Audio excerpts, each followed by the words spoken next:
खूबसूरत जंगल हुआ करता था। उस जंगल का राजा एक शेर था। वो जंगल के हर जानवर को अपने बच्चों की तरह ही देखता था और इसी तरह सभी जानवर एक साथ मिलजुल कर रहते थे। एक दिन एक हाथी पेड़ से फल तोड़कर खा रही थी और अचानक उसे चक्कर आ गए और वो गिर गई। उसे गिरा हुआ देखकर जंगल के कुछ हाथी वहाँ आ गए और वो उससे उस जंगल के वैद्य के पास ले गए। बंदर वैद्य ने उसे कुछ देर देखा और कहा, इसे कुछ नहीं हुआ है, परेशानी की कोई बात नहीं है, ये माँ बनने वाली है। ये खुशखबरी सुनकर जंगल के सभी जानवर खुशी मनाने लगे। गधे ने हाथी से कहा, अरे वाह, अब बस आराम करना और मेरी तरह भारी चीजें मत उठाना। हिरन ने भी कहा, तुम मेरी तरह कूदा मत करो, आराम से चलो। मंत्री लोमनी ने कहा, मेरी तरह जो मिले वो मत खाना, अच्छा खाना खाओ। कौवे ने कहा, तुम्हें अगर कुछ भी चाहिए तो मुझे आवाज दे देना। ये सब सुनकर राजा ने कहा, हमारे हाथी मित्र की अब हम सबको ही मिलकर देखभाल करनी चाहिए। जंगल के सभी जानवरों का ये स्नेह उसकी तरफ देखकर हाथी को बहुत खुशी हुई। हर कोई उसका ख्याल रखने लगा। उसके पेट से वो बच्चा भी सब देखता था और खुश होता था।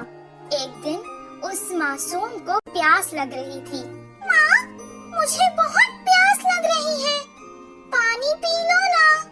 वो जंगल के पास की नदी के पास गई और पानी पीने लगी। पानी पीकर वो खुश हो गई और कहने लगी, माँ, मुझे सारा जंगल दिखाओ ना, मैं देखना चाहता हूँ। तब वो धीरे धीरे चलते हुए उसे सब कुछ दिखाने लगी।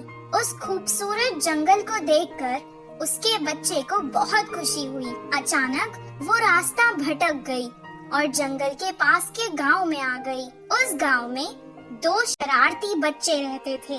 वो हमेशा सबको सताते और खुश होते थे।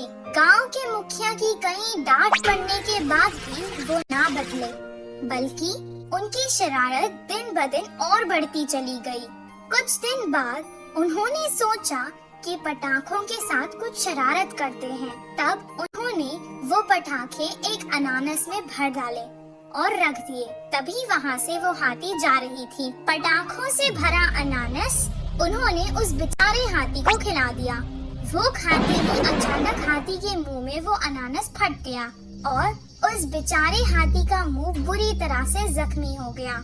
वो बेचारी तड़पती हुई यहाँ वहाँ भागने लगी, लेकिन उसे ऐसे देखकर उन दोनों शरारती बच्चों को बहुत मजा आने लगा। वो भागते भागते वापस जंगल आ गई और अपने मित्रों को सारा हाल सुनाने लगी। वो सब एक जगह जमा होकर बहुत दुखी हो गए। उसे सुनकर बंदर ने कहा, ये बहुत गंभीर समस्या है, इसका इलाज मेरे पास नहीं है। कुछ देर बाद हाथी का बच्चा माँ से कहने लगा, माँ, काफी देर हो चुकी है, मुझे भूख लग रही है, कुछ खाने को दो ना। बेचारी मुंह जख्मी होने के कारण ना खुद कुछ खा पा रही थी और ना अपने भूखे बच्चे को कुछ खिला पा रही थी।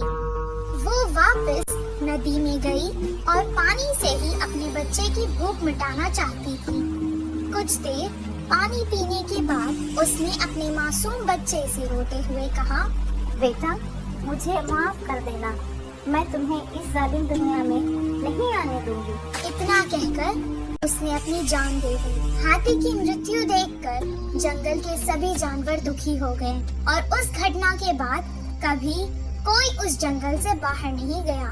इस कहानी से हमें ये शिक्षा